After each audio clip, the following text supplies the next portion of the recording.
Good evening, everyone. Thank you very much for coming along this evening. Welcome to the National Gallery, to the Linbury Lecture at the National Gallery.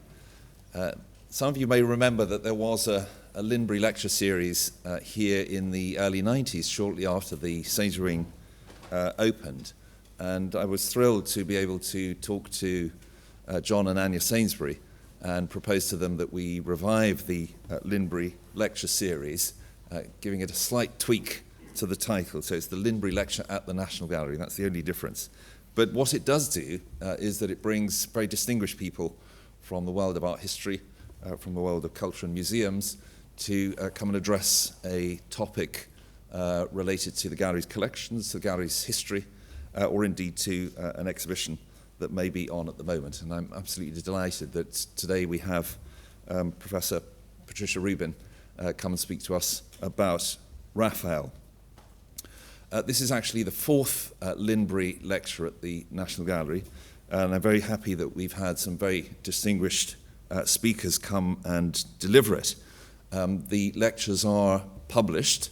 They go online too, so it's being recorded tonight. It's not going out live, but it is being recorded and will be put up on the gallery's YouTube channel in due course. But the lectures are published in very fine and beautiful edition, and you can acquire that in the future for Pat Rubin's lecture, and you can already acquire the previous lectures which have been published. That's Joseph Kerner's, Salvatore Setis, and Laurence Descartes. So we're very grateful to the trustees of the Linbury Trust for supporting this series. I did want to pay homage to the Sainsburys, because not only are we actually inside the Sainsbury Wing, it was opened in 1991. It was the most generous act of philanthropy to a British museum in the late 80s when the gift happened. But the Sainsburys, I'm delighted to say, continue to support the National Gallery very generously. And we announced on Wednesday the gallery's programme for our bicentenary, which is happening in 2024. And we were also able to announce the Sainsbury family's continued support for the gallery as we take on an ambitious programme for our bicentenary. I am delighted to welcome Pat Rubin to give the lecture tonight, and I can see in the audience many friends of Pat's, as well as, she pointed out, many friends of Raphael. I had the benefit of both Pat and Raphael when I was a student at the Courtauld, which was nearly 3 years ago, and I have to say Pat looks exactly the same as she did when she was a first year tutor for me, and indeed I can see Alison right in the audience as well. I think we were together in the same class, and Luke Sison, but I don't think he's in the audience. So it's a great pleasure to welcome Pat to deliver the lecture. Her career is distinguished at the Courtauld itself. As you know, she was the first director of the Courtauld Research Forum, and also she went on to direct the Institute of Fine Arts in New York, and her connection with Itati is well known to everyone. She's written extensively on Vasari, of course, and other Renaissance subjects, and we will be the beneficiaries this evening of her thoughts on Raphael, and in particular, of course, on the Madonna della Seggiola. Happy beyond the common dream, the uncommon celebrity of Raphael's Madonna della Seggiola is the title of her talk. She will speak for about an hour, and then she will engage in conversation with Matthias Wivel, our curator of Renaissance painting here at the National Gallery, and curator with Tom Henry and David Exergen of the Raphael exhibition that's currently on, and then we'll open up to questions from the audience. So please enjoy the evening, and please welcome Dr. Patricia Rubin.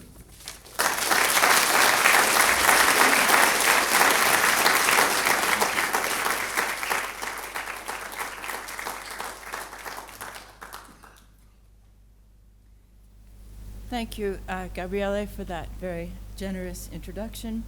One of the great joys of my career, my life indeed, has been to teach very gifted students and to share with them the experience of learning about exceptional artists like Raphael.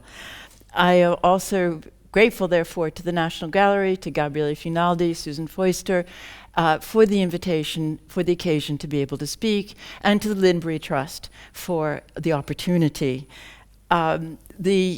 I want to also add my thanks to Maria Emeritus and Joseph Kendra, who've been extremely good-humored during a series of SOS messages through the process of writing this, and the many, many friends who have helped me in thinking about the subject.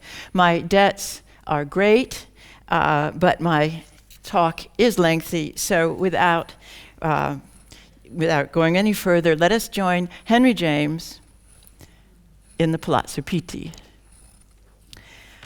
One spring morning in 1874, after long absence from the Pitti Palace, Henry James, that most discriminating of gallery goers, returned to the sumptuous Grand Ducal collection.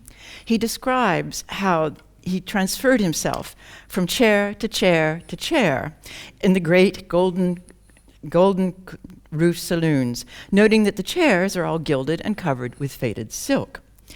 And this is a view of the Pitti Palace in 1901, so about recording the kind of experience and the chair to chair to chair experience that James might have had. Having alerted his readers to the importance of mood to a traveler's impressions, James singles out Raphael among the stronger and the weaker talents interspersed at the Pitti.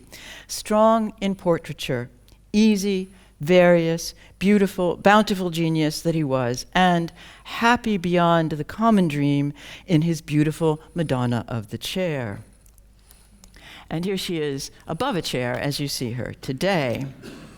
He goes on to say that the general instinct of posterity seemed to have been to treat the picture as semi-sacred, an almost miraculous manifestation. People stand in worshipful silence before it, as they would before a taper-studded shrine.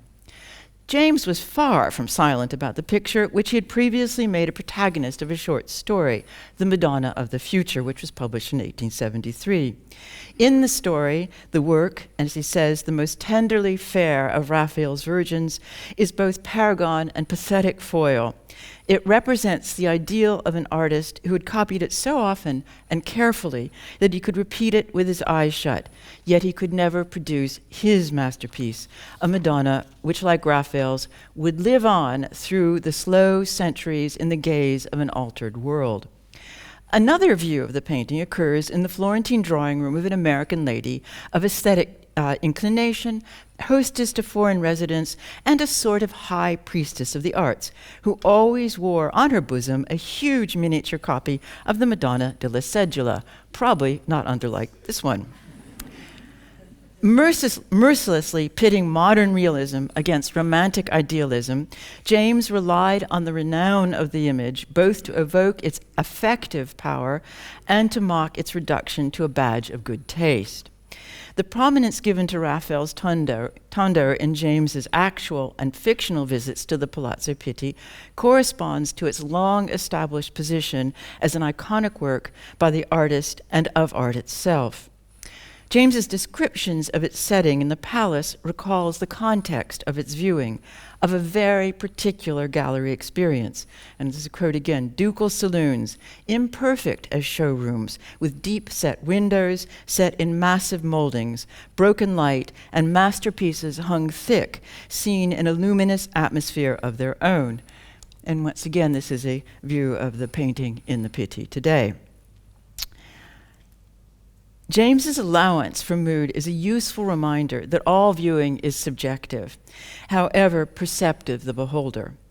And at the same time, personal and subtly directed as they are, James's reflections were inevitably based in the critical discourse of his day. Divided as it was at the time as whether Raphael's Virgin envisioned heavenly purity or embodied earthly charm. Both descriptions occur in James, but certain of its consummate rendering of maternal love. In the simplest sense, the Pitti Tondo is but one famous work by an artist whose fame never dimmed in the gaze of an altered world. The spaces in the Vatican Palace, decorated by Raphael and his assistants, became known, studied, and visited by successive generations as the stanze di Raffaello. Raphael's rooms. The cartoons for the tapestries that Pope Leo X de' Medici commissioned to outshine all of the previous Della Rovere decorations of the Sistine Chapel were soon regarded as paragons of tapestry design and more generally of narrative composition. And my composite slide here shows the cartoons the tapestries as they were displayed in the Sistine Chapel very briefly in 2020, with above them, just to show you the competitive nature, the Medici emblem on one side and one of Raphael's ignudi with his big bundle of acorns spilling out. A useful reminder of the widespread fame of the cartoons comes from a series of articles published in 1832 and 1833 in the populist penny magazine for the Society for the Diffusion of Useful Knowledge, each with a full-page woodcut of the cartoon being described. And this is that of Paul preaching at Athens, the cover of the second installment. And of course, upstairs now in the exhibition, you can see the tapestry and a replica of the cartoon. The first article opened with the proud statement that in the cartoons of Raphael, England may congratulate herself on being in possession of the noblest works of art which have ever been produced by human genius. The last concludes with the wish, already expressed, that when the new National Gallery is finished, these noble works may be removed to it, if it may be hoped that a taste for historic art will ever be created in this country. We can imagine nothing more likely to promote that object than giving the public opportunity for the habitual contemplation of the cartoons. That wish was not fulfilled. Instead, as you know, the cartoons can be habitually and handsomely contemplated in the refurbished galleries at the Victoria and Albert Museum, where they have been on loan from the Royal Collection since 1865.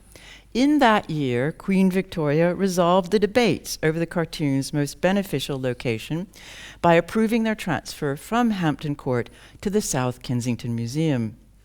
She did so to honor the memory of Prince Albert and their shared dedication to Raphael.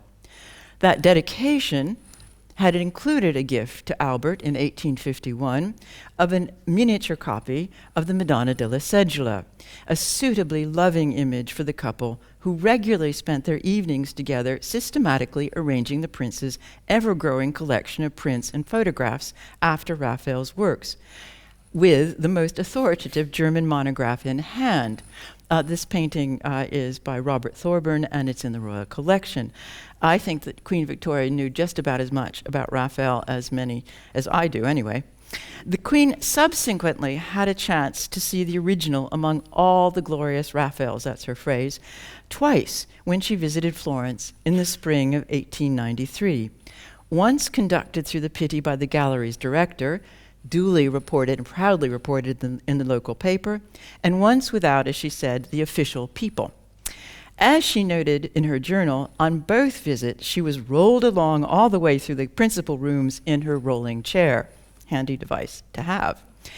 Over time, altarpieces, like the St. Cecilia, enraptured by her celestial chorus, which you can wonder at in the exhibition, or the one known as the Sistine Madonna from its original location in the church of San Sisto in Piacenza, became as much or more part of the cult of Raphael as the focus of ritual devotion. The crescendo of their fame, however, had different rhythms. The St. Cecilia altarpiece attracted attention from the time of its installation in the church of San Giovanni in Monte Bologna in around 1516. It is, of course, now in the Bologna Museum. The Sistine Madonna, by contrast, remained relatively obscure until its acquisition by the Prince Elector of Saxony, Augustus III, and its arrival in Dresden in 1754. Though prized for being a Raphael, which the Prince Elector really wanted to have, the painting was long eclipsed in the gallery by Correggio's nocturnal adorations of the shepherds, logically and commonly called the notte, the night. And I here show you some Correggio's shepherds amazed, and two of the cherubs from the base of the Sistine Chapel to show you how different the paintings are in tenor. Still, By the end of the 18th century, Raphael's Madonna had found its place in guidebooks and been appreciated by intellectual grandees like Johann Joachim Winckelmann and Wolfgang von Goethe. And then it was rhapsodized by the German Romantics, so that by 1855, the painting was virtually enshrined, placed in its own room where it was set in a Renaissance-style frame above a pseudo-altar with Vasari's words inscribed on the altar. Duly venerated by visitors to the museum, it was by then fully canonized and successively commoditized as an object of aesthetic devotion, well, according to varying tastes. And here, the Madonna and Child in polychromed linden wood. It's an antique, and it could be yours shipped for about 3,500 euros, just to say. That said, the Transfiguration was probably the most consistently celebrated of Raphael's altarpieces.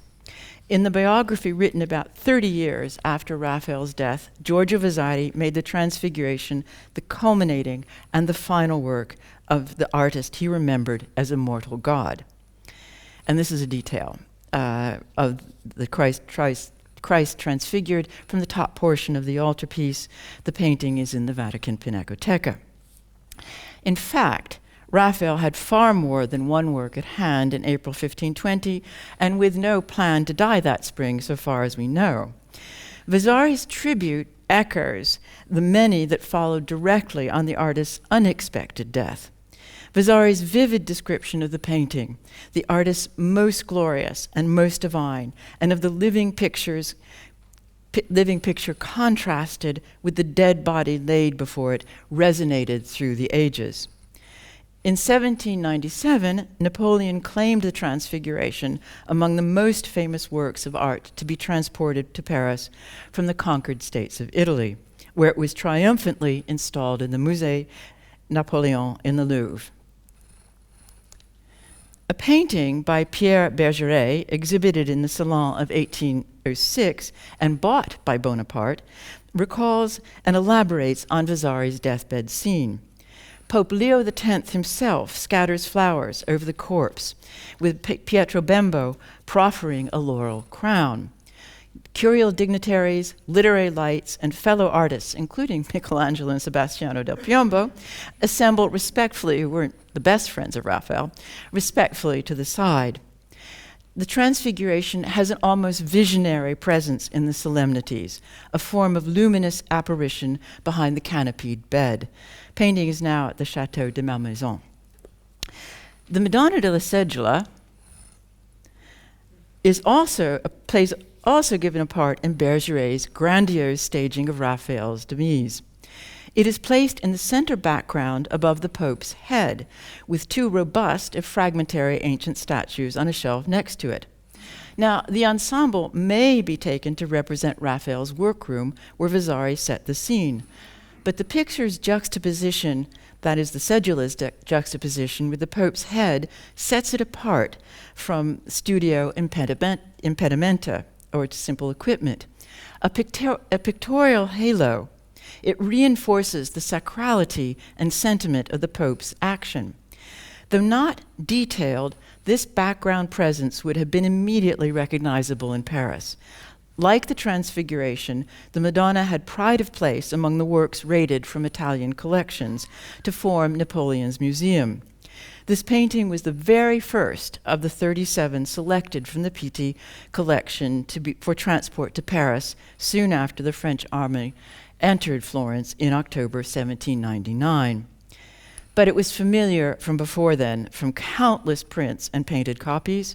Indeed, the gilt frame in the background in Bergeret's rendering is based on the Pitti frame, which was not often reproduced in both media, but was not actually taken to Paris. Now, Bergeret's insertion of the Tondo into Vasari's story is one of many 19th century citations that prove the renown of the work, along with its close identification with Raphael's artistry. Indeed, it's interesting how many times it's put into Raphael's studios in pictures of Raphael painting other things, but that's just another story indeed. Further instances of how that identification was inflected will follow. I do have some others. But for the moment, it is enough to note how the presence in Bergeret's death scene highlights its actual absence from Vasari's biography, unlike the others that I've been discussing. You see, because unlike those other iconic works in Raphael's oeuvre, the esteem for the Tondo, now in the Pitti, owes nothing to Vasari's diligent, quite exhaustive accounting of Raphael's career. The picture's documented history begins in 1589, when it occurs as a possession of the Medici Grand Duchies in the first inventory of the purpose-built treasure room called from its architectural form the Tribuna. On the upper floor of the recently built administrative block, the Uffizi, it was the star feature of spaces dedicated to dynastic display. Marvels of art and nature were gathered under the mother-of-pearl encrusted cupola, which I show you here, of the octagon. As I say, the architectural form and the notion of sacrality, I think, is why it was called the Tribuna. There were 45 paintings, 8 attributed to Raphael. Most of them can be identified from previous Medici inventories or court documents, which makes Vasari's silence here significant. He had intimate knowledge of the Medici collections, courtier and chronicler that he was. He was also aware of the Virgin and Child paintings proudly owned by prominent Florentines. The Raphael biography is one of the most conscientiously crafted of the lives. Raphael is presented as the greatest example, and great care was taken to make the account of his career as complete as possible. Indeed, it really was the basis for further biographies. If the Tondo was in the Medici guardaroba, in the Medici collections, before the publication of the second edition of the Lives in 1568, Vasari would not have failed to mention it. Once again, we return to in its current frame. In the 1589 inventory, the Tondo is described as being set in a rectangular frame with its corners in a yellow Spanish stone called brocatello. The frame is unique in the Tribune. All others were gilt ebony or walnut. It is if not a clue to the painting's origins, it is a sign of its very special value already then. The present frame dates from 1698, when the painting was moved to the Grand Ducal residence, the Pitti Palace, in May of that year, and made to match the style of the newly decorated rooms. Lacking previous documentation, the painting's early provenance and how it came to the tribunal constitute a puzzle. But it is one with key pieces missing.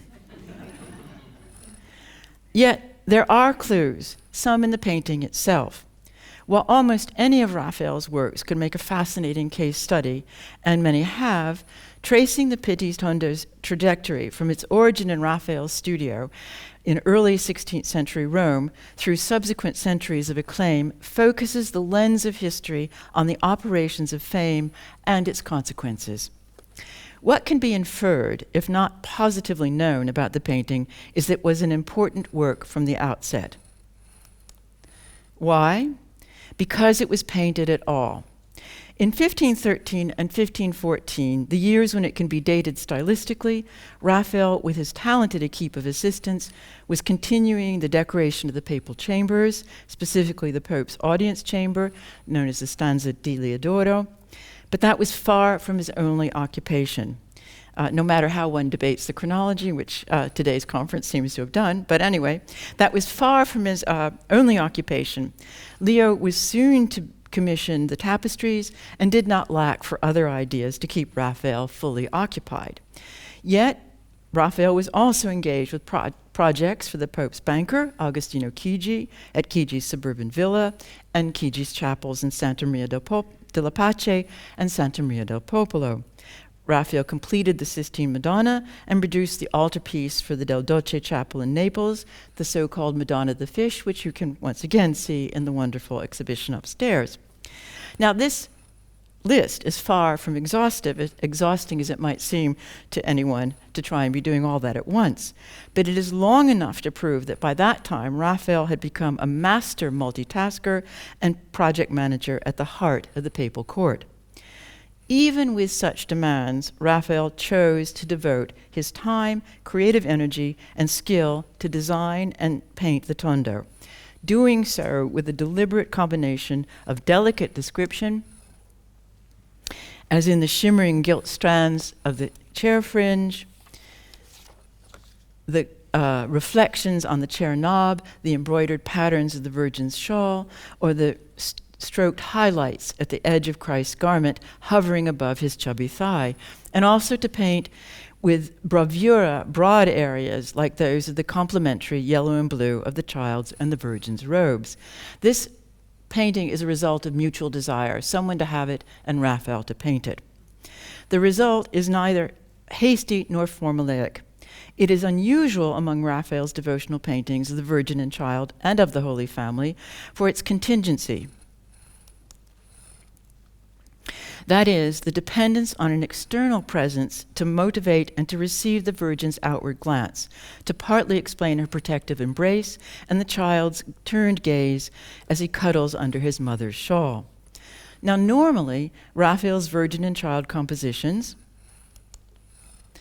present the viewer with an internal dynamic, which can be of maternal love, of the Christ child's foreknowledge of the Passion, or of the Virgin's contemplative protection, her compassion, in different combinations and inflections of tenderness. Here, top left to bottom right, examples from Berlin, Washington, Munich, and the National Gallery, that once again, in this magnificent opportunity you can see upstairs. They are objects of devotion, these altarpieces and these and such compositions of the Madonna and Child and Holy Family, not of subjective interaction. Of Raphael's altarpieces, only the Sistine Madonna faces outwards, an icon come to life, presenting the Christ child, but hers is a pensive inward gaze. Her eyes are cast downwards, and the Christ child is looking beyond, not towards the devotee before the altar. They appear as a revelation, quite different from the almost intrusive physicality of the Virgin and Child in the Tondo. Now, accidents of survival account for the fact that the stages of designing the Tondo are lost. A glimmer into the process is given by a small sketch at the top left of one side of a sheet largely occupied with studies for the Alba Madonna.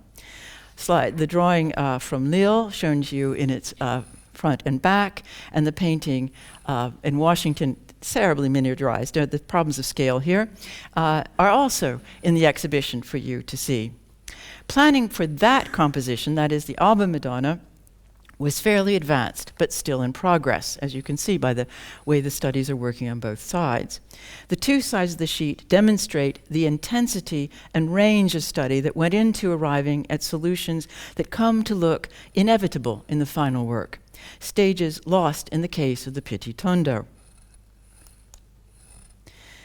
The pen and ink ponderings at the top of the page reflect on a seated Virgin embracing the Child, moving the Virgin's head to press against Christ and trying out positions for her right arm, curved downwards, holding the Christ's foot, bent at right angles at the elbow, or with an alternative, shifted slightly upwards.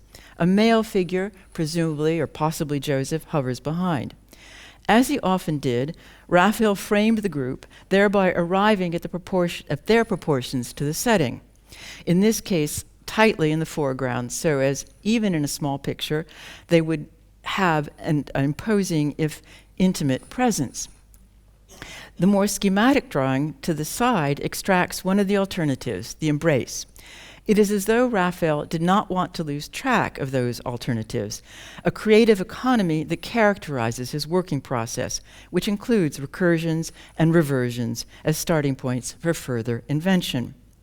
In this case, the Virgin, in the case of these sketches, the Virgin's outturned face is the key invention, or the way towards the invention that was developed in the Pitti Tondo.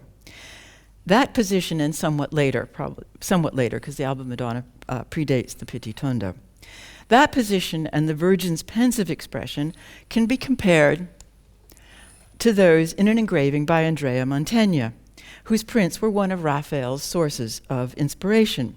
Now, this is not to say or suggest direct copying in this case, but it is a reminder of Raphael's adaptive curiosity, or of the way that he creatively pilfered and gathered ideas, absorbing them into his imaginative repertoire. The figure group in the Mantegna print is characteristically sculptural. Perspective really is created from the projection of the forms against the dark background in a kind of three-dimensional relief. Such sculptural thinking pervades the Pitti Tondo, and with its dark background that is unlike all the other tondi by Raphael.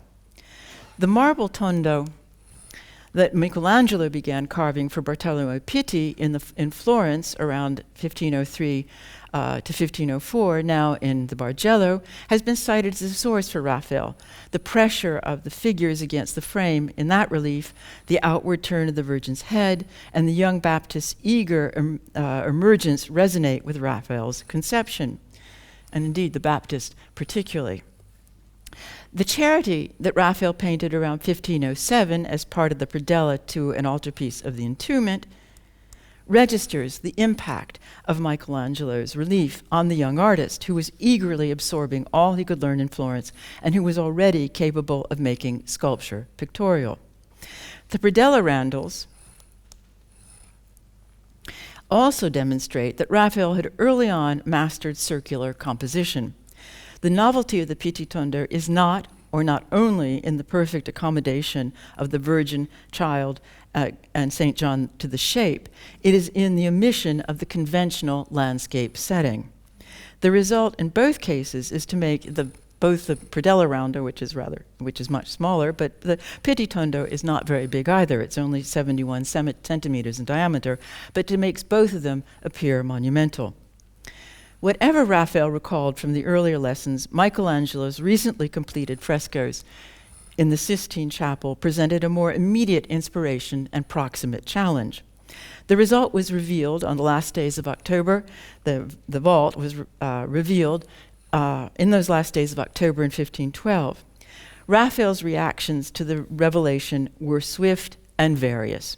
The themes and variations on motherhood of the ancestors of Christ in the spandrels constituted a potent model for his thinking about how to configure the protective bonding between mother and child.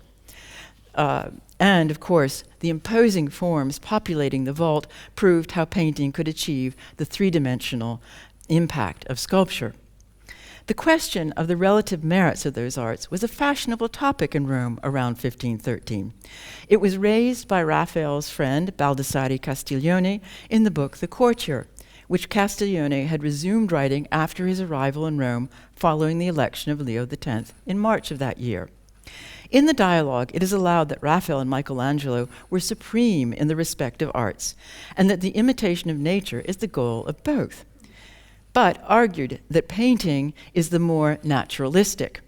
It is affirmed that this is because painters have the advantage of being able to shape bodies through light and shade to suggest volume and imitate flesh in a way that marble cannot. The advocacy continues to point out not only flesh, but cloth, embroidered cloth, and shining eyes among the pictorial effects lacking in sculpture. Shining dark eyes, indeed. Such effects pervade the Tondo in Raphael's description of reflective surfaces, embroidered fabrics, and shining eyes. And here's some details to show you those things, shining dark eyes, indeed. Artistic competition and active connoisseurship provide a cultural context for the conception and reception of the Tondo. While it is probable that it was made to oblige one among Raphael's circle of friends and promoters in Leo X's court, none can be securely identified. The Tondo form itself was predominantly, but not exclusively, Florentine. So too is the devotion to St. John the Baptist. Indeed, his birthday is being celebrated in Florence today. These factors might indicate that the request for a Tondo with the Virgin and Child, an infant St. John came from a Florentine or someone with pro-Florentine, that is, Medicean sympathies. There are a number of candidates who fit the profile, which nonetheless remains shadowy.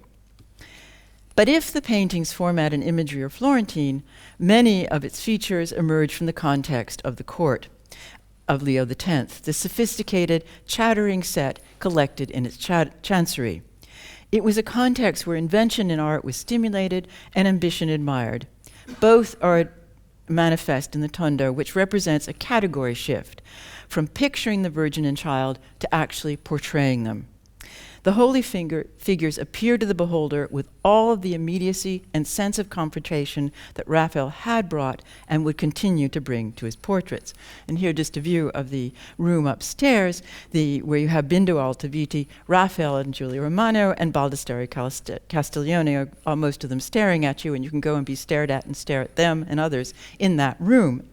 Anyway, the Virgin and Child are represented as present to the viewer, who may be cued to devotional ardor by the young Baptist's adoring gaze. The way that Raphael dressed the Virgin contributes to the sense of portrayal.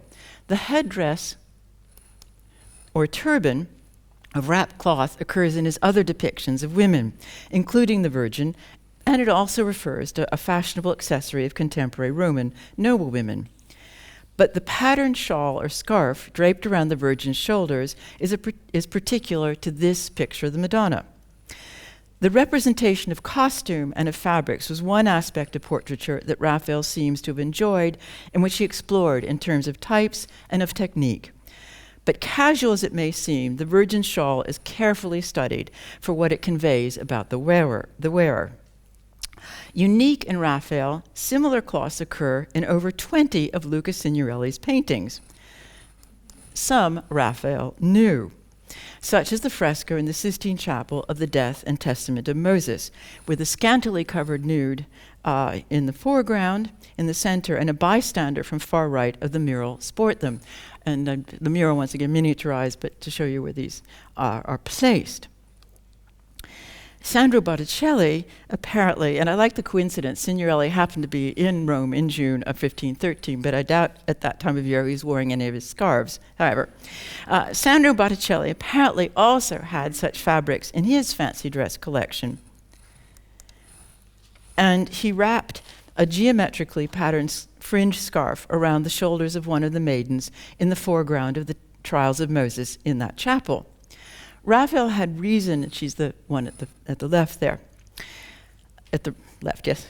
The garb of the reason to consult the costumes in the Moses cycle is very particular when he undertook composing the expulsion of Heliodorus in the room that eventually took its name from that mural. The garb of the priest in the temple sanctuary in the expulsion resembles that of the high priest before the altar in Botticelli's mural of the Temptations of Christ. Whereas the so-called Fornerina's mode of undress marks her as a descendant of Venus, the Madonna's scarf accessorizes her with historical truth as being Jewish. The factuality or actuality of the Virgin does not diminish her status, which is often the case of other devotional paintings of the Madonna and Child, mediates between humble and high, both venerated aspects of her character and role as the Mother of Christ and ultimately Queen of Heaven.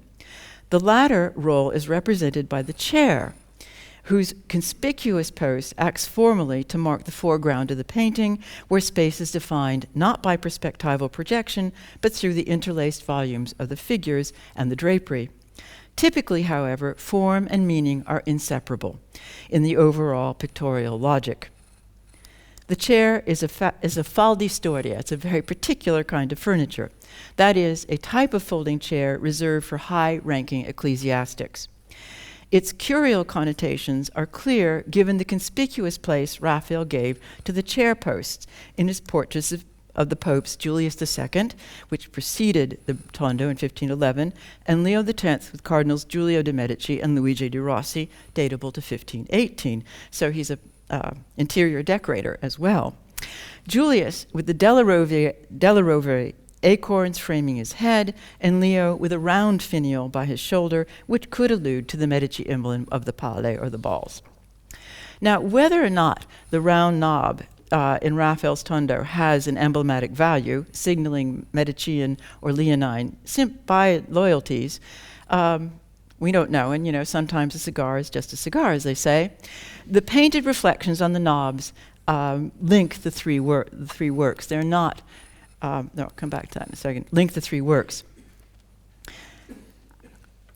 They show that the painted space is lit from the right.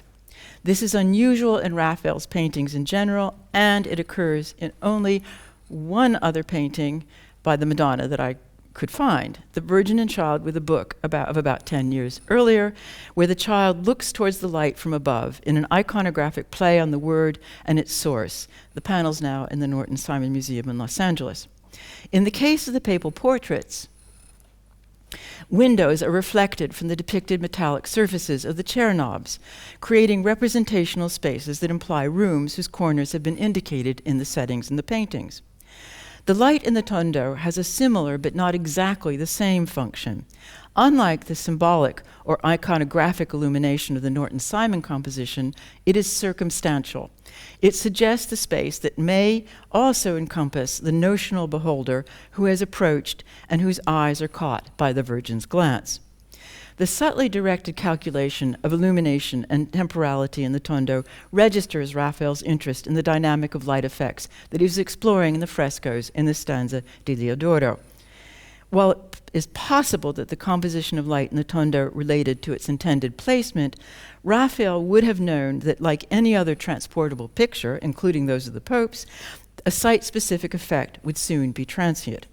This makes it more likely the illumination was calculated to be part of an enduring illusion of presence. The same holds true for any topical interpretation of the painting in regard to Leo X's accession to the papacy. Raphael's career in Rome was deeply embedded in the political realities of the pontificate, but symbolic allusions to the new papacy would soon have been difficult to decipher, and its generic, so to speak, devotional messages prevailed. Raphael's talented pupil and co-worker, Giulio Romano, adopted the composition in a variant painted within his master's lifetime, and that's on the left, making it even more immediate, more domestic, and more dramatically lit in a small painting now at Apsley House. At the end of the century, Agostino Carracci, instead, put the Virgin and Child at the center of a medley of motifs taken from Raphael's works in a drawing now in the British Museum, which became the basis for the paintings, for a number of paintings based on the composition, and that's the drawing at right. The painting's prestige in Rome after Raphael's lifetime is demonstrated by an engraving of the Holy Group, rectangular, reversed, and looking rather grim, but it gives the joyful news of 2,000 years remission of sins granted by Pope Gregory XIII to anyone who knelt and recited the penitential prayer inscribed in the cartouche below. Gregory was Pope from 1572 to 1585, enjoyed giving indulgences, and there was a jubilee year, 1585, end of papacy, but 1575, a jubilee with indulgences scattered about.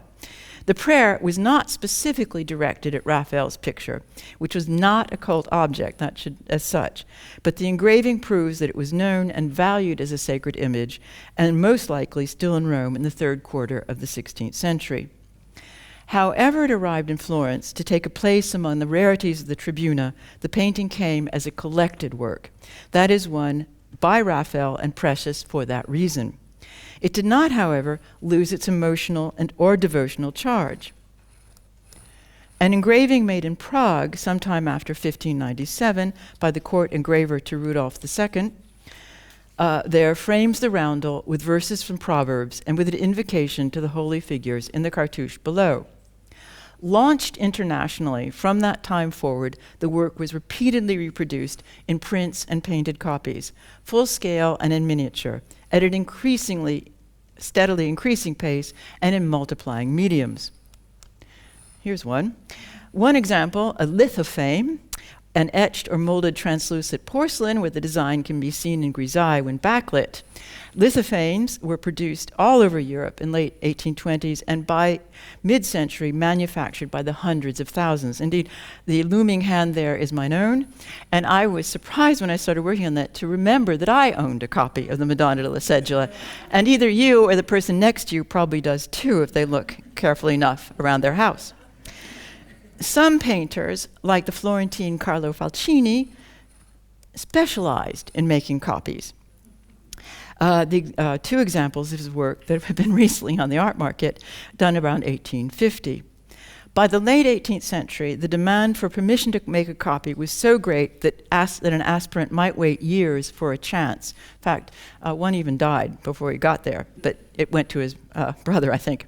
Frankly, it is not possible to count the number or even the types of replicas of the painting, which make it the most widely circulated of all Raphael's works. Having emerged into public view and documentary history in 1589, when it was inventoried and installed in the Tribuna, the painting's fortunes can be followed in almost overwhelming detail. As a result, the Tondo provides a control case for what happens to a painting when it becomes famous. It is possible to chart changing and evolving classes of viewers along with viewer expectation and experience. Accretions of opinion and contexts of appreciation can be outlined to reveal the ways that time works upon artworks. What follows is a gallop through time, an overview of the ways that the painting became public, published, and prized. Now, public is, of course, a term that must be qualified, and which, in the case of the Tondo's visibility, evolved over the centuries. The sovereign beauties of the Uffizi Tribuna, as they were described, it's that showcase of Medici splendor, were visible only to very select eyes. One of the first such was the Duc de Rohan, who was a descendant of one of the most noble families of Europe and a favorite of Queen Elizabeth. And this is a portrait of him and a cover of his book. The account of his voyage in 1600, which he published, includes a visit to the Tribuna, where there are an infinite number of riches, precious stones, and other extremely rare things, but particularly paintings and sculptures. The attention of 17th century voyagers was generally directed to the infinite riches they were privileged enough to see there, so that they would marvel. I mean, being directed, they were guided through. You didn't wander through any of these collections. Someone was taking you through and really pointing things out to you, and that's really an essential point in all of the critical fortunes of the painting and other works of art. They were directed so that they could marvel at the marvels that were there and at the grandeur of the Medici that was expressed through those wondrous things. The seeming neglect of the Tondo in the travel itineraries of the 17th century is misleading. Images of the picture, and with them its fame, were already becoming widely diffused in the form of copies and engravings. Its reputation was growing, and of course it was seen among those very special paintings, special things by great masters. In 1698, the great Prince Ferdinand, son of the reigning duke, ordered the Tondo to be removed from the Tribuna and put in his bedchamber in the Grand Ducal residence, the Palazzo Pitti. And here he is, portrayed in the 1690s, a painting now in the Pitti. It was hung in its new frame in the relatively small room, along with Raphael's painting, now known as the Madonna della Impanata, there, lower right, and the lower left. Sorry, I'm very bad about directions. And a 16th century copy of the Holy Family with the young Baptist and Joseph, and that copy is in the Pitti, the original is in the Prado. With this installation, Ferdinand effectively created a shrine to both the Virgin and to Raphael. A collector of note, he was largely responsible for making the palace into the site of the quadrilleria, or the picture gallery. And this is opposed to the curiosities and portraits that were in the gallery and the Tribuna. The Uffizi gallery was sculpture, portraits, and curiosities, wonders, not really principally paintings, although some very important paintings were made there, but it was not a picture gallery. An inventory of the Pitti, taken in 1781, notes that Tondo's frame had been given a cristallo protettivo, a protective glass that had been remarked upon earlier, so it was on there before then, by the painter Jonathan Richardson, Jr., when he took the notes on the picture that were published by his father in 1722. Richardson opens his account of the painting in the palace, account of the paintings in the palace, with a description of the Tondo, saying that it is the same as the copy my father has. He found the Virgin to have a particularly fine air, and the Christ to be a pretty boy, but not of so sublime a character as some of this master. Going on to say that, however, there's a sort of pout, a kind of scornful, disdaining look, which gives it, that's the child, a sort of dignity, as such an air will give. So a dignified pout, that's Anglo-Saxon attitudes for you. He also comments on the judicious coloring and the judicious modeling and the fine coloring, which was unfortunately cracked in several places. Now, Richardson's professional scrutiny stands out from the more generic observations on the abundance of pictures in the several apartments by the hands of the great masters. That's a quote from one of the travelers, that generally occurs in accounts of the first quarter of the 18th century. But the culture of curiosities was giving way to that of connoisseurship, and aesthetic sensibilities were becoming part of a traveler's kit, resulting in more extensive descriptions of the Tondo. This is evident, for example, in the travel book, and even its frontispiece, by the Scots diplomat Alexander Drummond. Recounting his visit to the Pitti in July 1744, he wondered, "But how shall I describe the Madonna della Seggiola, so denominated from the Virgin's being represented sitting in a chair? She seems to look out at you as you approach, while she hugs the young Jesus with the utmost fondness of maternal affection, a little John standing by." Drummond's hyperbole reveals that by that date the painting had acquired a name. The Tondo's baptism must date from around the time of Drummond's visit. It's probably the first mention I can find of a title for the painting. In his slight misnaming Seggiola, one detects the echo of his guide, with the Scots visitor mishearing the Italian Seggiola. From that date forward, the Virgin is almost invariably known by her chair, thus described, published in engravings, such as this one from 1768, which is, it says, De pare virginis a sede vulgo nunc cupate, pardon my Latin, but anyway, the same, usually called by the chair. Drummond's passage is also a key to the sentimental aspect of 18th century touring, where sensitivity to artistic merit could be paired with appeals to emotional sensibilities. Viewing the pictures in terms of maternal affection became a leitmotif when seeing the painting. And whereas Drummond, a Catholic convert, tied it to the veneration of the Virgin, Protestant beholders could redirect the message to the motherly love and to the Madonna as an exemplary woman. Benjamin West, the American painter and eventual promoter and second president of the Royal Academy, for example, evidently saw the picture in that way in terms of maternal love.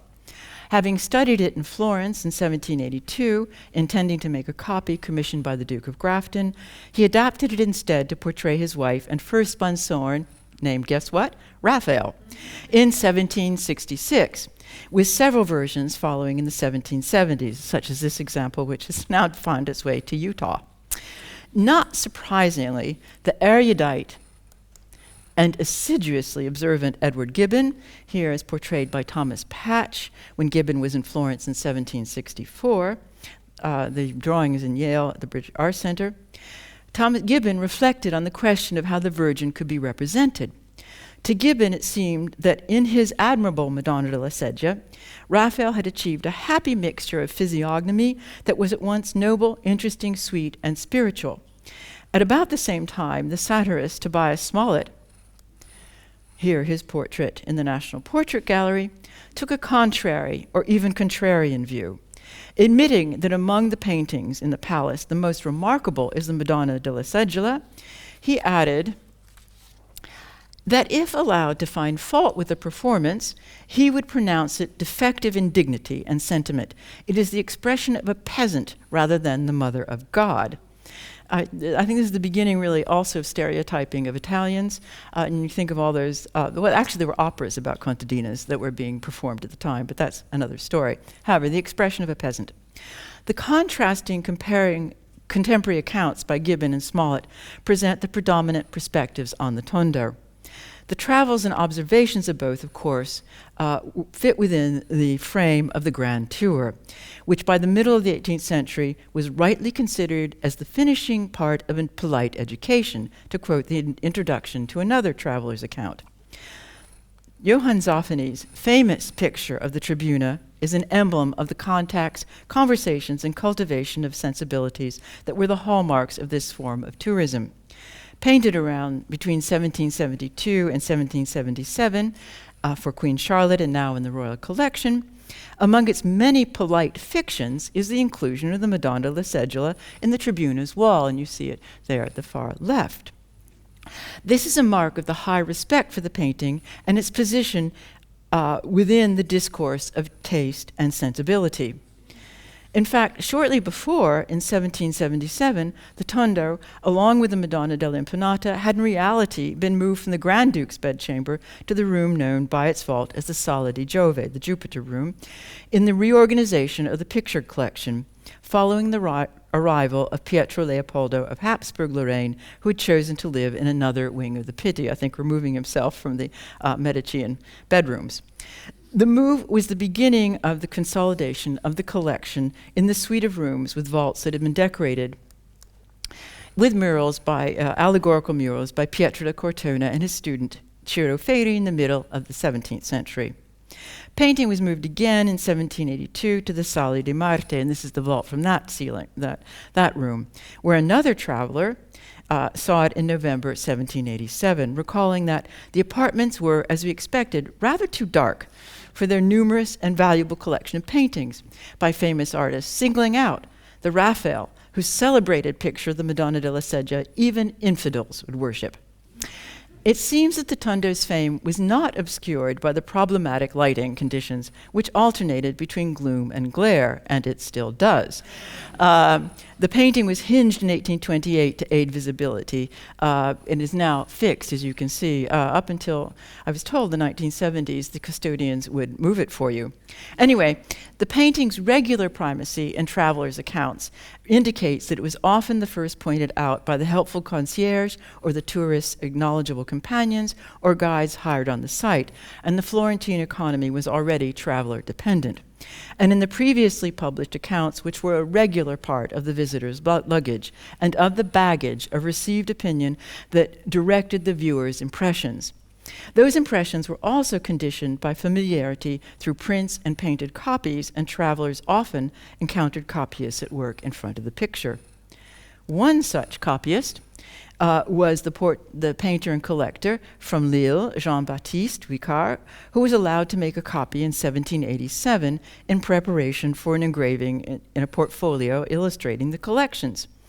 This is his self-portrait of about 1797 in Princeton, and the drawing that I discussed before that was part of his collection, which was the founding kernel of the museum in Lille.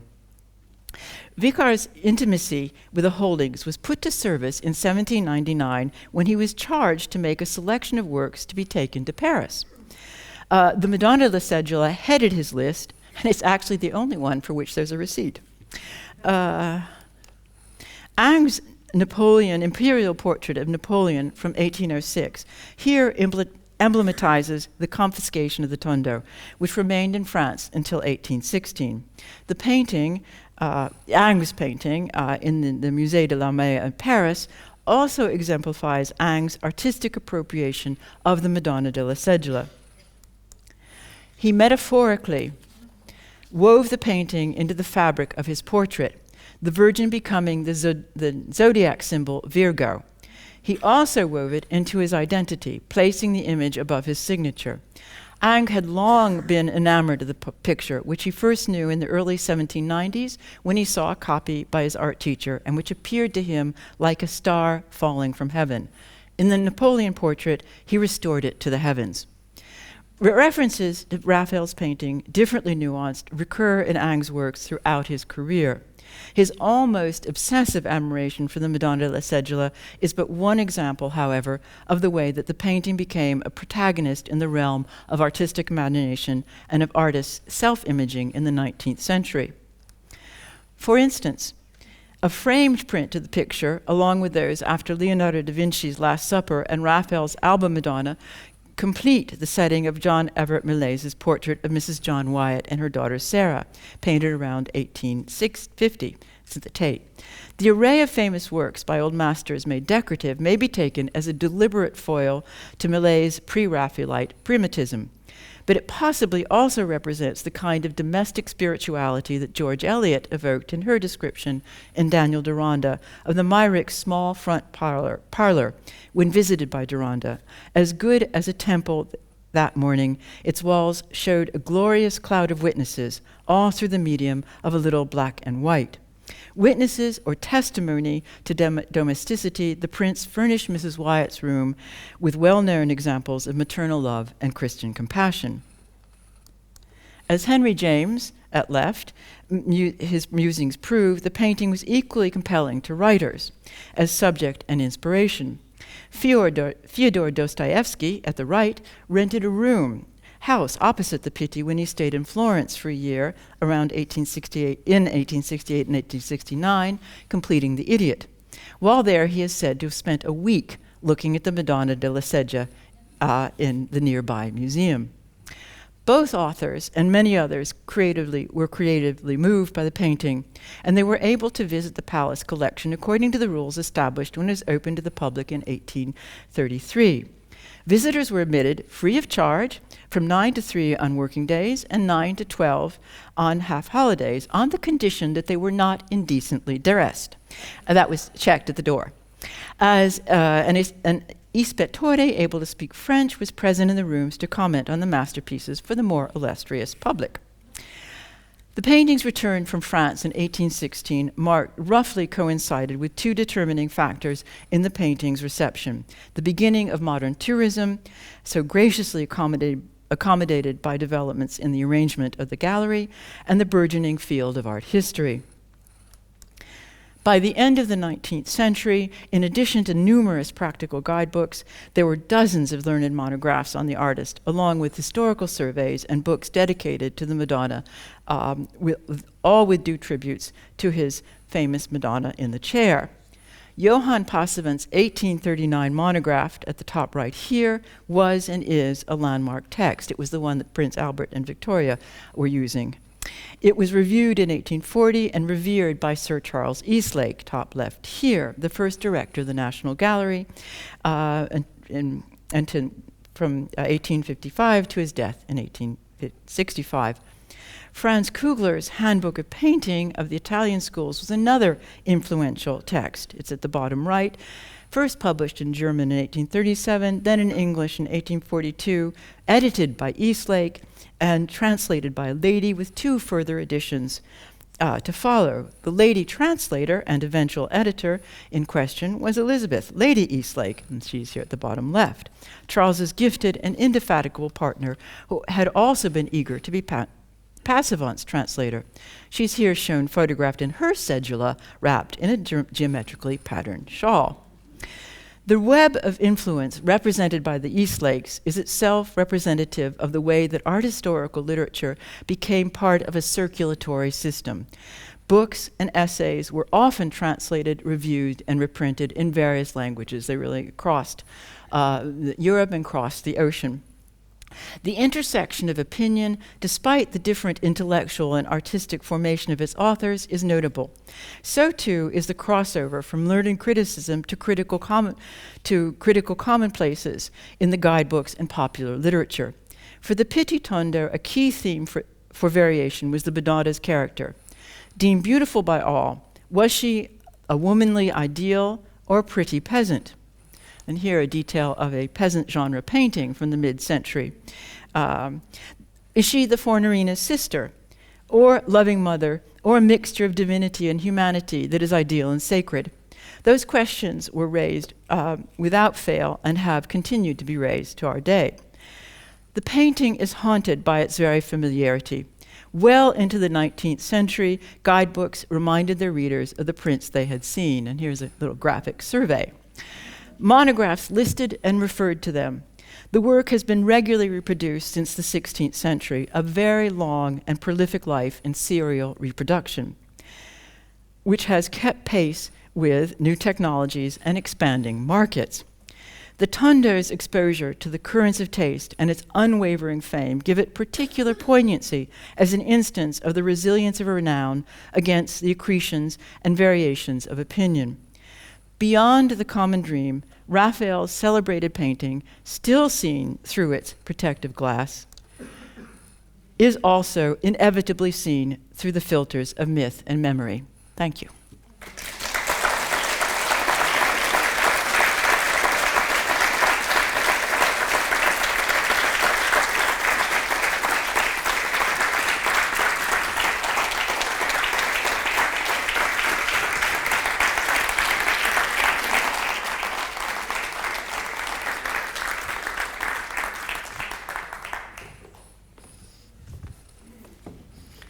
I think we're both mic'd up, right? I think, yes. Can you hear us? Yes. Fantastic. Thank you so much for this enlightening talk. It sends my thoughts racing all kinds of directions, and very appropriately, I think, in relation to the exhibition, I think, at least for me, I think one of the central questions that I would like people to think about in the exhibition, and that we maybe attempt to, if not answer, then at least provide guidance to, is why is Raphael at the center of the canon, and why does he remain, even past the 20th century, central to the canon? And this is sort of the quintessential object to talk about that, isn't it? So, why? Well, I will not answer why Raphael for you, or for anybody here. Well, we've come to why Raphael before. Well, first of all, fame can just redound on itself, but Raphael has had an unwavering existence as a famous artist. Unlike, I think Michelangelo went up and down in reputation, Leonardo was lost and found in reputation. Raphael's path, in fact, is very easiest to trace because it is consistent. In general, and this is not quite what I would say about the Madonna della Seggiola, it is because he did so well in making type also compelling as particular. In a sense, his figures are very typed. He has types of figures that really start out at the beginning of his career, and they're pretty consistent. But that gives them a kind of abstraction, which can then be a form of projection. I think that with the Madonna della Seggiola, which has had a particular magnetic hold, it has to do with the fact that it invites looking so particularly as a Madonna and Child painting. It has to be looked at differently from all his other Madonna and Child paintings because it's looking back at you. And so I think that is if you say, why this one? Because there were the Madonna della Imponata, there were other Virgin and Child paintings by Raphael in the Pitti collection. But they didn't have that hold. They didn't become this really quite extraordinary focus of reproduction, replica. I must have one. I've seen it now. I must, people did buy copies of things. The guidebooks, if you read the 19th century guidebooks, they tell you where you can go buy a copy of this or that. But she was a volume production. Yes.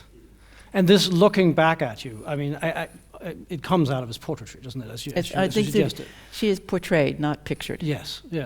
And that is something that one can trace way back to we have had discussions, but the drawing from the British Museum at the beginning of the exhibition with the boy who looks out. Yeah.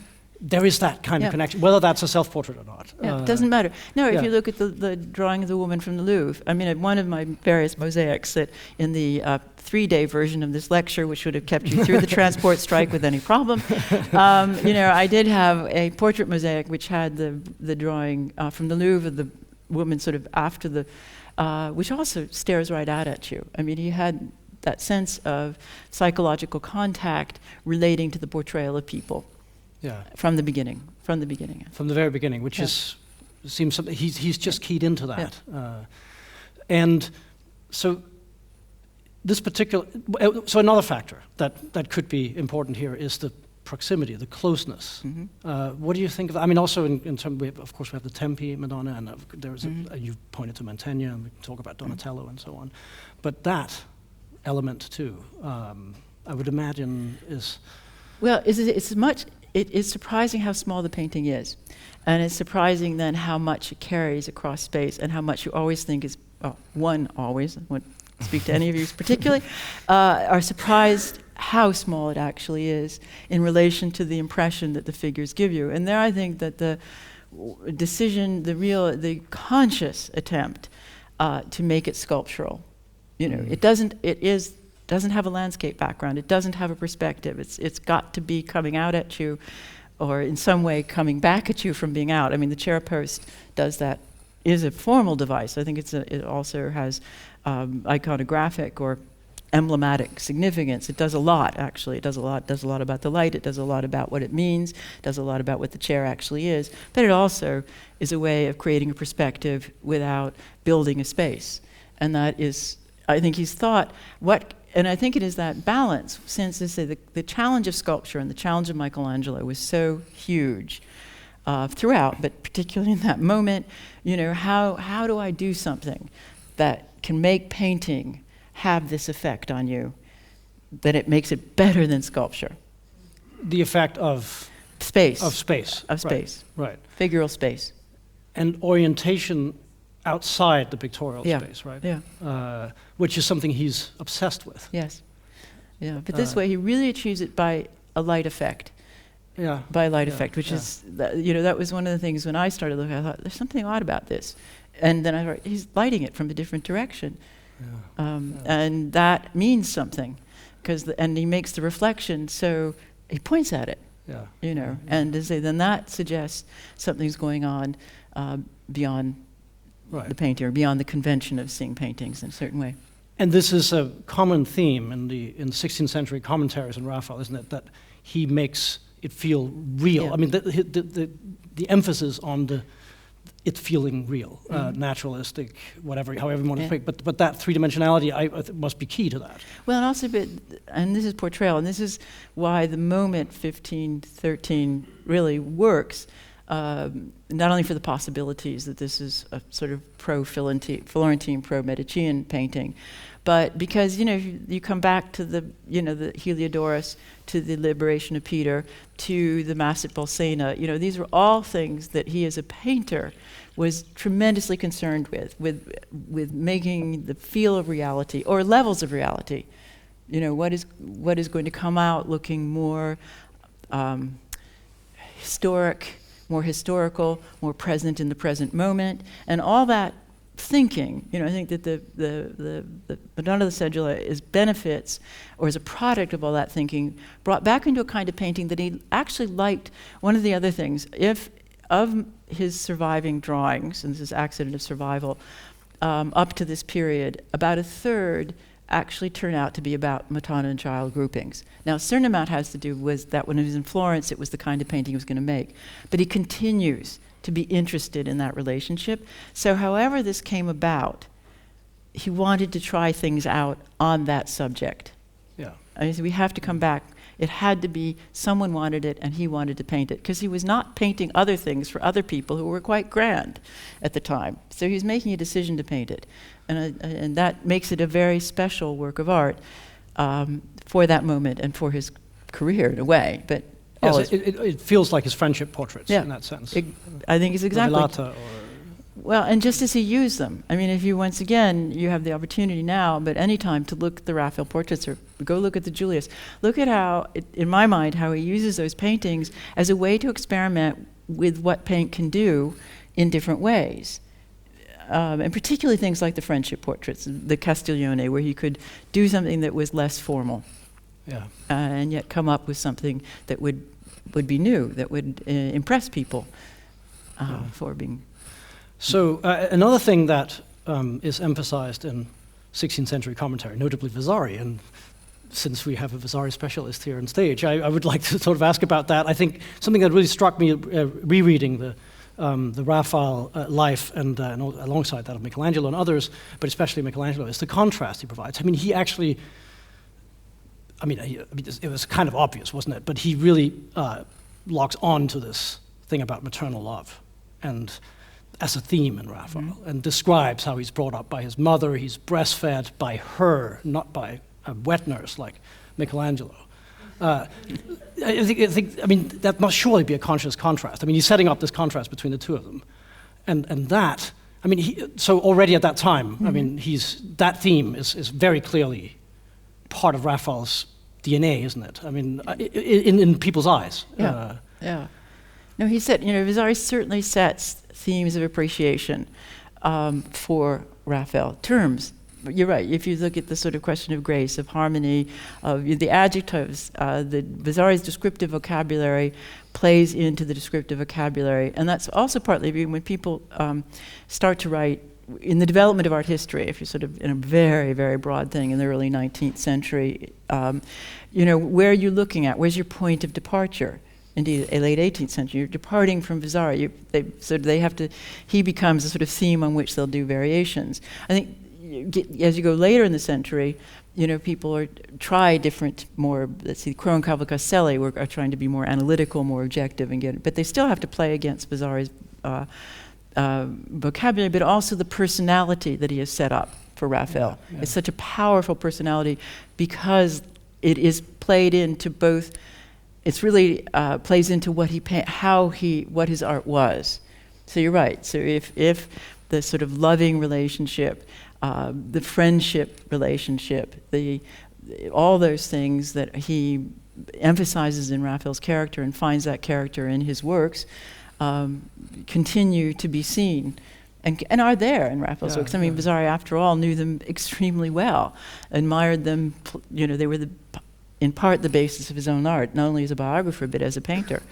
Yeah, it's a real reminder to take good care of your children and love them, because then they might grow up to be as wonderful as Raphael. It's like when you read Vasari. Don't send them to that wet nurse. But then again, they could become Michelangelo if you sent them to the right wet nurse. Up there in Settignano, Yeah. But maybe they'll be great, but they'll be moody and difficult. Oh, you bet. And have smelly feet. Yes. Yes, that'd be yes, that is true. Right.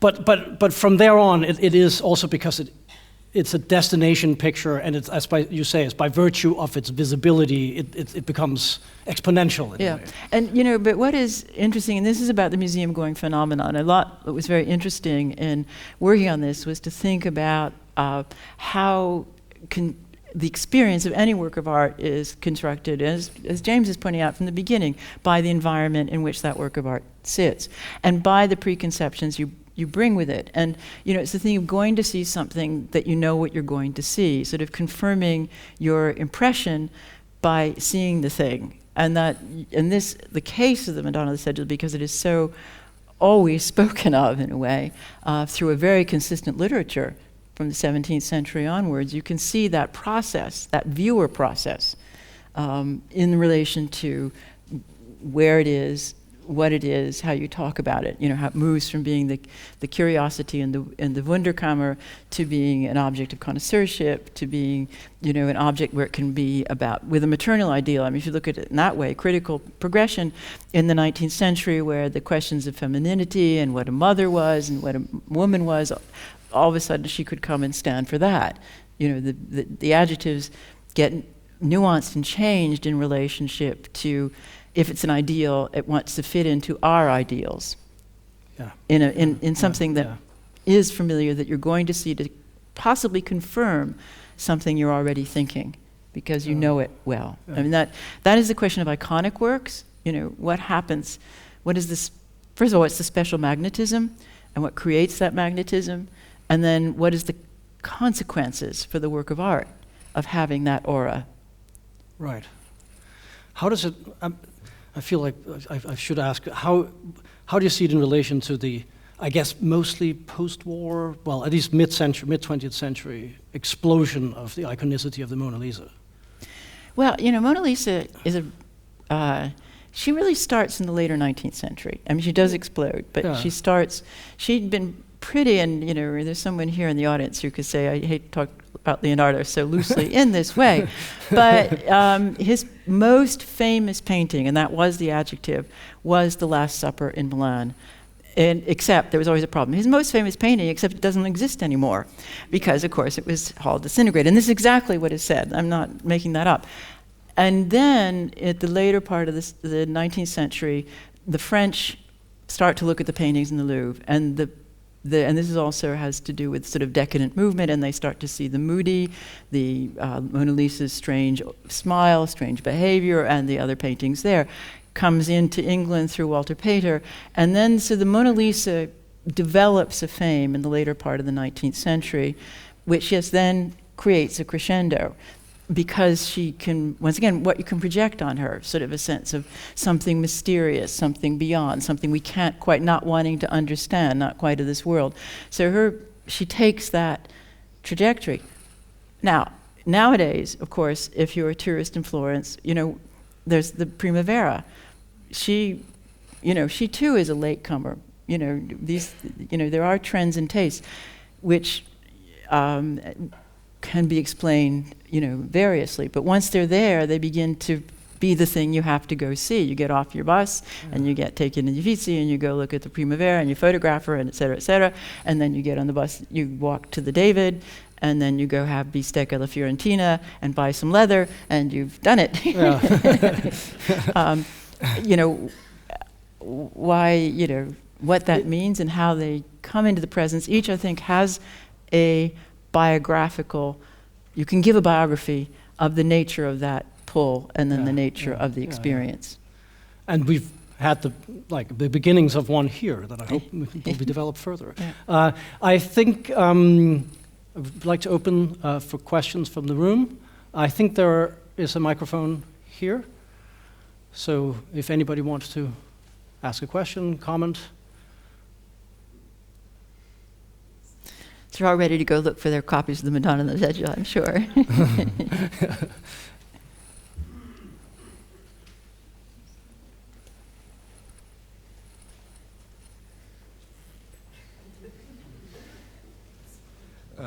When you were talking, I was thinking that about the relationship towards the Madonna Sistina. It's the same woman, and it's almost like the Madonna Sistina is possibly the official version of the state portrait in a church, an altarpiece, and this is a private version. As if she's sort of retired, like the actor after his thing. He sits in his chair and sort of enjoys a quiet moment. Or what are your thoughts on the relationship between these two paintings?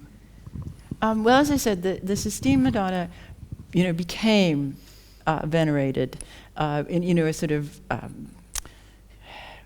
a juggernaut effect started in the early 19th century, which then culminated when the new building was built and the new installation. And people did, and it was made to look like a shrine. It was made to be venerated, and people did. I mean, famously, George Eliot, went in and sat and would come back and sit.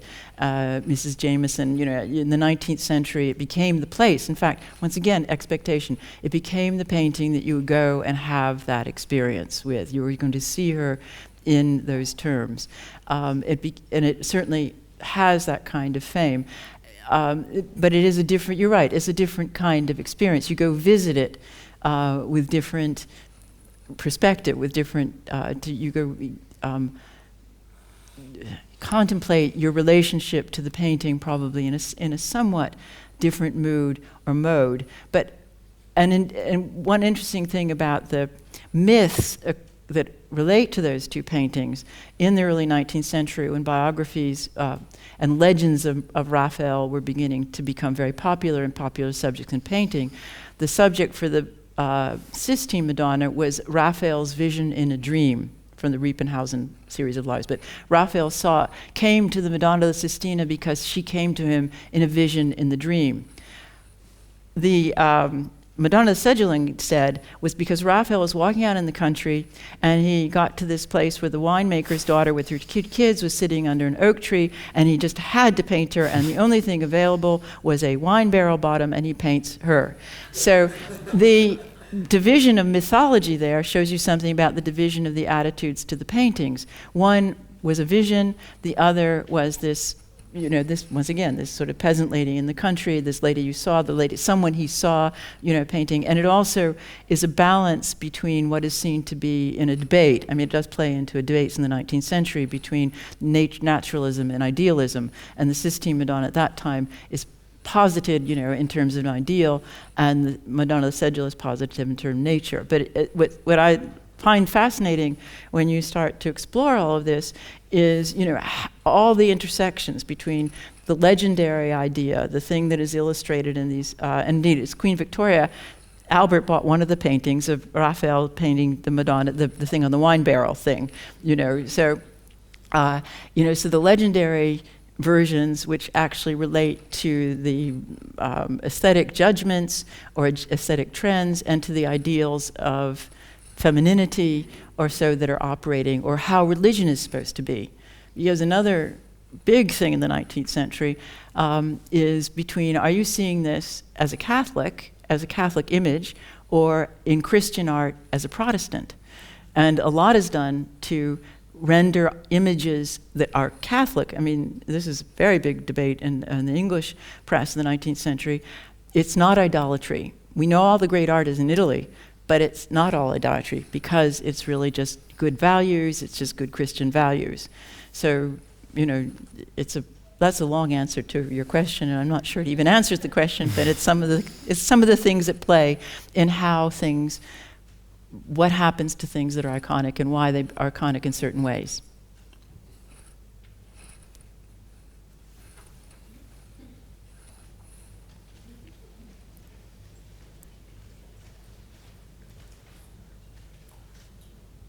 Thank you, Pat.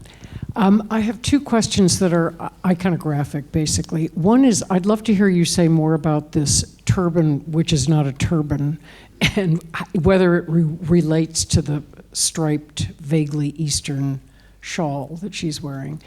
And the second concerns the chair post that you have so wonderfully described as important and emblematic in its potential meaning for the painting in relation to the papal portraits. And I wonder, in your saying that it does a lot, that chair post, whether you would have speculated on what it might suggest about a potential patron for this painting, in light of your suggesting that it was done through some kind of understanding with a patron, since it would seem to offer a point of limitation for the possible candidates. Absolutely. When I said, one thing about this painting is exactly as you're indicating, glossing its separate elements, which are so particular, is an essential way to try to understand it. As to the fabric of her turban, and the fact of wearing a turban like that really does occur in other paintings by him. You can find that style in earlier paintings, Perugino. At one point I walked around photographing turbans of different sort and different cloths. So I think that cloth and that turban, it was also, as I say, known to be a fashion that Roman women of the day would wear. So it makes it much a Roman style in a way. But I think it's also kind of given to historical figures, and I think I like playing with drapery kind of headdress. I mean, artists did like that. Recently, being at the Donatello exhibition, there's infinite play in the possibilities of headdresses. The question of what the chair, this faldistoria, this curial chair, I think that it definitely, in that sense, it's not a papal chair necessarily, but it is an high-ranking ecclesiastical chair. So it does situate it, points it to someone in the court at Rome. Raphael was surrounded by friends in Rome, in that court, and that you could suppose, if you want to say, is there a candidate, and you wanted to play with it, there are people like Cardinal Bibbiena, who was very close to him. He painted his portrait. The problem with Cardinal Bibbiena as a candidate is that he left a will, he left a Raphael painting, but it's not this one. So probably not. You could take, another one would be the Cardinal Pucci. I don't know if you wanted all these details, but I can tell them to you, is that he was the one who helped get the St. Cecilia to Bologna, and he was a major Florentine supporter. He remained in Rome as a cardinal until the 1540s. He'd be a good idea to try and pursue. I think you're looking for someone like that, how you to actually find them, but you do have to think it's someone there who is both influential and friendly to him, and and probably a pro-Medician at that time. And there are other candidates that one could and should look at and say, could this be? How you'd ever prove that they wanted this portrait, what would come up unless it came up in some inventory, which I think in Bibiena's case it doesn't, which is too bad because he'd be a great candidate for this painting. We can maybe, one more, here in front.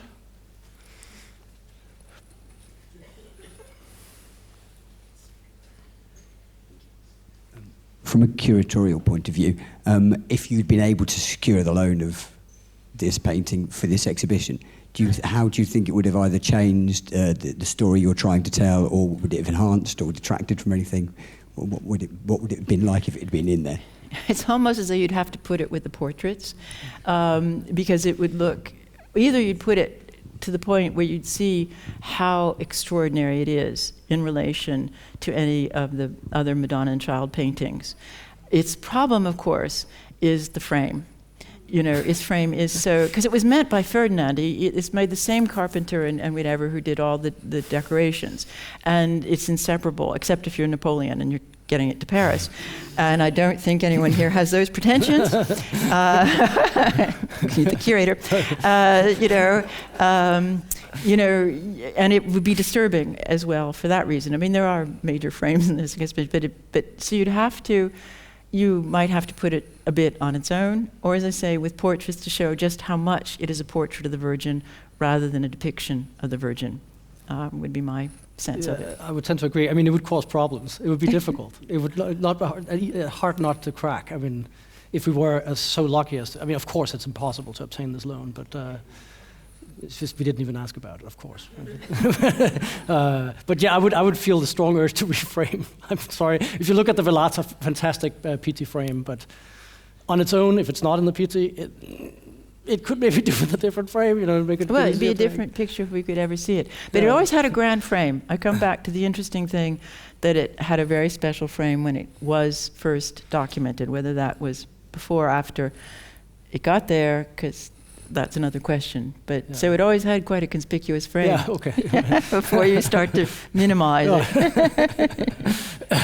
Great. I've sort of thank you so much for this fascinating talk and for the conversation. I've lots to think about it, this investment of ideal types with the particular. I mean, Raphael makes us feel close to him, I think. For me, that's, I think, a real key to why he's more consistently iconic than Leonardo or whoever else we've talked about. I mean, this has been since it was made.